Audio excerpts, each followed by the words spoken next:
अस्सलाम वालेकुम। अगर आप वज़न बढ़ाना चाह रहे हैं और अपनी एज को रिड्यूस करना चाह रहे हैं, एजिंग फैक्टर को कम करना चाह रहे हैं और अपना वज़न बढ़ाना चाह रहे हैं, तो हमने पहले भी एक सेशन इस तरह से वायरल किया हुआ है। और उसके अलावा ये जो दूसरी वीडियो है, मैं आपको इसमें भी आपको मज़ीद जो उसमें अंदर इन्हेंसमेंट होगी, जो उसके अंदर फर्दर इंक्रीज़ होगा, चीज़ों के एडिशन होगी, वो मैं आपको बताऊंगा ताकि आपके जो मतलूबा नताइज हैं वो बहुत जल्द मिलें और आपको और अच्छे तरीके से मिलें।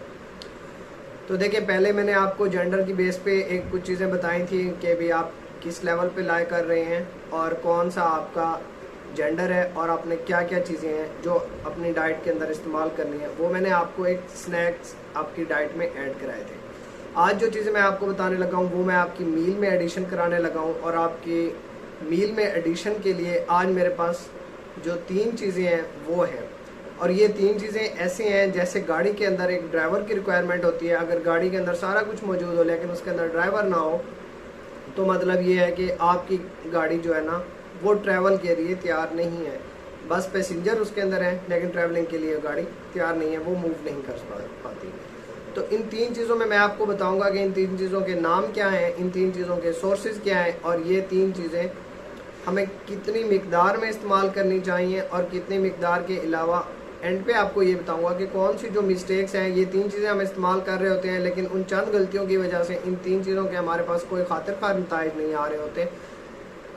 तो चलते हैं अपनी सबसे पहले प्रोडक्ट की तरफ, अपने सबसे पहले चीज़ की तरफ जो हमारे पास आ जाती है। First thing is that name is CoQ10 and the second one is glutathione and the third one is alpha lipoic acid.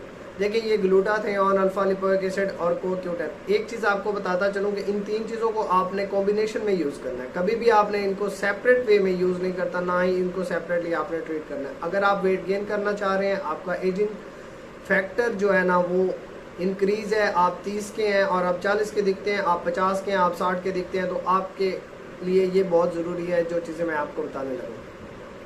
CoQ10 क्या होता है? CoQ10 और ये जो तीनों के तीनों फैक्टर हैं ये एक कॉम्बिनेशन में काम करते हैं। और इनका कॉम्बिनेशन क्या होता है कि बेसिकली इन्होंने हमारे जो सेल होता है जिस्म के अंदर, उसकी जो है ना ग्रोथ को इसने इम्प्रूव करना होता है, उनमें एनर्जी को देना होता है। जब कोई बंदा फटीग हो जाता है, थक जाता है, उसके साथ कोई मसला हो जाता है, वो कहता है जी मैं काम नहीं कर पा, हो सकता है कि वो एनर्जी ले रहा हो लेकिन एनर्जी लेने के साथ साथ उनके अंदर अगर इन 3 चीज़ों की डेफिशिएंसी है तो वो उसकी प्रॉपर अमाउंट में एनर्जी नहीं बन रही। एनर्जी बन रही होती है सेल के अंदर लेकिन उतनी मिकदार में नहीं होती जितनी जिस्म को ज़रूरत होती है। अगर आप मिसाल इसकी ऐसे है कि अगर आपने अभी खाना खाया है, खाना खाने के बाद आप महसूस करते हैं जी आप थकना शुरू हो गए हैं और फिर आप थोड़े टाइम के बाद फिर महसूस करते हैं कि आप थके हैं और थकने के बाद आप लेट जाते हैं। और इसी तरीके से अगर आपने एक थोड़ा सा काम किया, थोड़े से काम के बाद आप थक जाते हैं तो आप कहते हैं जी मुझे थकावट बहुत ज़्यादा हो रही है, पहले मुझे इस तरीके से नहीं हुआ करता था। तो इन चीज़ों के लिए आप ये चीज़ें इस्तेमाल करें और इन चीज़ों का आप देखें अपनी जिस्म के ऊपर किस तरीके से एक मतलूबा नताइज आपको मिलना स्टार्ट हो जाएंगे। तो CoQ10 होता है, ये इसके जो बेस्ट सोर्सेज होते हैं ये कहाँ पे होते हैं? ये बेहतरीन तरीके से आपको अगर मिल सकता है तो वो एक तो मीट में मिल सकता है और दूसरा आपको फ़िश में मिल सकता है। अच्छा, मीट में और फिश में।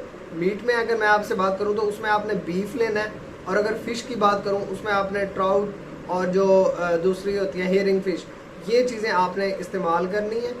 और सैरडाइन भी इसमें एक आ जाती है, वो भी आप इस्तेमाल कर सकते हैं फ़िश में।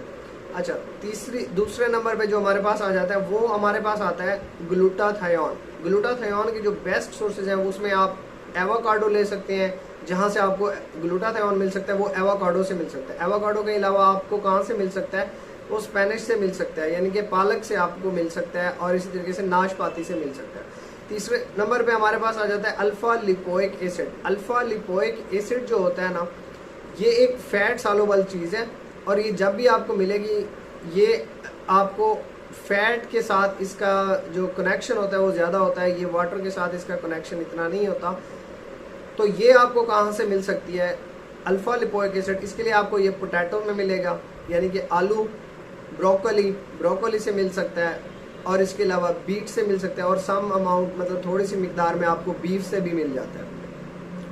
अब ये 3 चीज़ें मिल गई, इन 3 चीज़ों के नाम मैंने आपको बता दिए, इनके सोर्सेज आपको बता लिए कहाँ से ये मिल सकते हैं, और अब इनका इस्तेमाल, अब आपने इनको इस्तेमाल कितना करना है, इसकी क्वांटिटी क्या होनी चाहिए। सबसे पहले तो ग्लूटाथियोन की मैं आपसे बात करता हूँ। तो ग्लूटाथियोन आप लोगों का इस्तेमाल किस तरीके से करना है। ग्लूटाथियोन आप स्पेनिश से लेते हैं, आपने इसको नीम गरम जो पानी होता है उसमें आपने इसको पकाना है, इसमें हीट ज़्यादा नहीं देनी। और अगर आप एवोकाडो से ले रहे हैं तो आप एवोकाडो को, नाशपाती को सिंपल वे में 1 एवोकाडो आप ले सकते हैं, तो उसके लिए कोई भी ऐसी चीज़ नहीं है कि आपकी एक्सेस हो जाएगी या कुछ इस तरह से होगा जो आपकी बॉडी को नुकसान दे साबित हो सकता है। और उसके अलावा अगर आप स्पेनिश ले रहे हैं तो उसकी क्वांटिटी मैं आपको एक कप की एग्जांपल दूंगा, क्योंकि हमने इसको कप में मेजर करते होते हैं। तो 1.5 कप आपने स्पेनिश लेनी है, पालक लेनी है, उसके जो पत्ते वगैरह होते हैं उनकी बात कर रहा हूँ, उस फॉर्म में आप अपने खाने में इस चीज़ को इस्तेमाल कर सकते हैं। इसके बाद हमारे पास आ जाता है कोक्यूटेन। कोक्यूटेन आपने कहाँ से लेना है, आपने बीफ से लेना है। और बीफ में क्या चीज़ आ सकती है, आपके पास जो दिल होता है बड़े जानवर का दिल हो सकता है, और उसके अलावा गाय हो सकती है, गाय हो सकती है, ऊँट हो सकता है, और इसके अलावा आपके पास जो बेफेलो भैंस हो सकती है। इन चीज़ों का जो है ना, आप क्या आपने इस्तेमाल करना है, जिगर इस्तेमाल करना है, कलेजी जिसे बोलते हैं वो इस्तेमाल कर सकते हैं बीफ में, हार्ट इस्तेमाल कर सकते हैं, दिल इस्तेमाल कर सकते हैं, और दूसरा जो आप उसके अलावा जो उसके गुर्दे होते हैं इनके, उनमें से आप इनको ले सकते हैं। इसकी एक नॉर्मल अमाउंट, इसके कैप्सूल वगैरह भी आते हैं, वो अगर आप कैप्सूल की फॉर्म में लेना चाहते हैं तो 150 से 200 mg तक इसकी एक नॉर्मल डोजेज होती है जो आप डेली की बेस पे इस्तेमाल कर सकते हैं, लेकिन उनके कोई पॉजिटिव रिजल्ट नहीं आएंगे। उसकी वजह क्या हो सकती है, क्योंकि उसके साइड इफेक्ट की तरफ भी हम जा सकते हैं, और दूसरी वजह ये होती है कि जो चीज़ हम अपनी खुराक के थ्रू चीज़ें ले रहे होते हैं उसके जो खातिर खा नताइज हैं वो जल्दी आते हैं और अच्छे आते हैं, आपकी बॉडी को डैमेज नहीं करते। लेकिन जो आप सप्लीमेंट की फॉर्म में लेते हैं वो उस कंडीशन में होता है कि अगर आप ऐसे पेशेंट हैं, मरीज़ हैं जो आप खा नहीं सकते, पी नहीं सकते, आपके साथ ये मसले मसाइल हैं, डिफरेंट तरह के और डिजीज़ हैं, double burden, triple burden of disease आपके साथ डील हो रहा है, तो इस कंडीशन में या आप ऑपरेटिव में हैं, ऑपरेशन के लिए तैयार हो रहे हैं, या कुछ इस तरह की स्पेशल किस्म की आपके साथ कोई एक्टिविटी हो रही है, अल्लाह ना करे, तो उस कंडीशन में आप इन चीज़ों को अगर इस्तेमाल करना चाहते हो तो तब आप सप्लीमेंट की फॉर्म में हम उनको रिकमेंडेशन करते हैं। अगर आप एक नॉर्मल बंदा है और नॉर्मल वे में आपकी बॉडी ग्रो कर रही है तो आप इसको नेचुरल सोर्सेज से लें। और तीसरे नंबर पे हमारे पास आ जाता है alpha lipoic acid. Alpha lipoic acid के लिए मैंने आपको बताया पोटैटो, बीट और ये ब्रोकली, बीफ में भी हल्की अमाउंट में आपको मिल जाता है। अच्छा, ये तीनों चीज़ें आपने कॉम्बिनेशन में लेनी है, कभी भी आपने इनको सेपरेट वे में डील नहीं करना।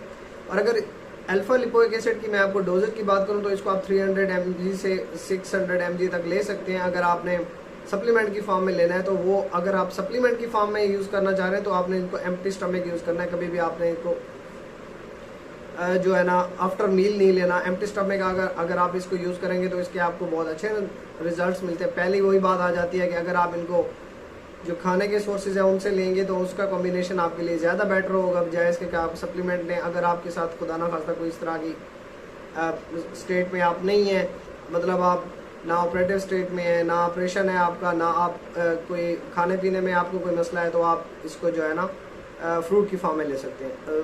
फ्रूट और वेजिटेबल की फॉर्म में जो मैंने आपको बताया है, मतलब सिंपल वे में ओरल वे से डाइटरी हैबिट्स के थ्रू वो आप ले सकते हैं ताकि आपको एक खातिर खा नताइज मिल सके। अच्छा, ये काम क्या करते हैं, ये काम ये करते हैं कि आपके एजिंग प्रोसेस को स्लो कर देते हैं, क्योंकि इनका कॉम्बिनेशन ये होता है जैसे ग्लूटाथियोन है वो विटामिन सी के साथ इंटरेक्ट करके, विटामिन सी के साथ इंटरेक्ट करेगा तो विटामिन सी है वो एक एंटीऑक्सीडेंट है, और वो एंटीऑक्सीडेंट एक्टिविटी जो है ना वो बड़ी इस तरीके से परफॉर्म होगी कि वो आपके एज को जो है ना रिड्यूस कर देता है। अगर आपका एजिंग प्रोसेस फास्ट है तो रिड्यूस करता है। दूसरा जो ग्लूटाथियोन और अल्फा लिपोइक एसिड है ये आपके एटीपी पे काम करते हैं, और एटीपी के जो मैकेनिज्म है उसको इम्प्रूव कर देते हैं ताकि आपकी जो बॉडी की ज़रूरत है, आप वीकनेस महसूस कर रहे हैं, कमज़ोरी महसूस कर रहे हैं, थकावट महसूस कर रहे हैं, फटीग महसूस कर रहे हैं, तो इन चीज़ों को कम करने के लिए ये ग्लूटाथियोन और आपके साथ दूसरा जो उसका अल्फा लिपोइक एसिड है, ये तीनों चीज़ें बेसिकली एक तो कॉम्बिनेशन के साथ चलती हैं ताकि आपको एक मतलूबा नताइज मिल सकें। तो कॉम्बिनेशन के साथ इन चीज़ों को चलाएँ और अपनी सेहत का रखें ख्याल, अपने चाहने वालों का ख्याल रखें। दीजिए इजाज़त, अल्लाह हाफिज़।